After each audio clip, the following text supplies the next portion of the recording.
quién no le gustan los regalos y sobre todo los unboxings? Me han llegado dos bolsas de merch de BF Distribution, ambas de películas diferentes, y vamos a ver qué hay dentro. Empezamos por la más pequeña. Primero nos encontramos con la invitación a la película Volcán Fuego Bajo Tierra, que de hecho ya está en cines, disponible en todas las salas. Es una película bastante interesante. Y dentro de la bolsita nos encontramos con una taza. Está genial. Miren ahí los detalles de la taza, todo el interior naranja. Una taza más a mi colección. La verdad que yo adoro las tazas. Casi siempre me mandan tazas y a mí me encanta coleccionarlas. Pero sin más, vamos con la bolsita más grande.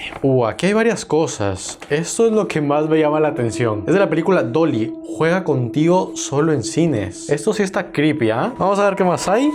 Nos encontramos. La invitación está bastante creepy, ¿eh? Dolly Juega Contigo se estrena este 21 de mayo solo en cines. La van premier es este lunes. Obviamente voy a ir porque esta sí no me la voy a perder. Además que se ve bastante creepy. He visto la publicidad de esta película y se ve muy perturbadora, la verdad. ¿Qué más hay en la bolsa? Nos encontramos con... Esto es lo último que hay. ¿Qué es esto? No sé, es como un traje. Me lo voy a poner a ver.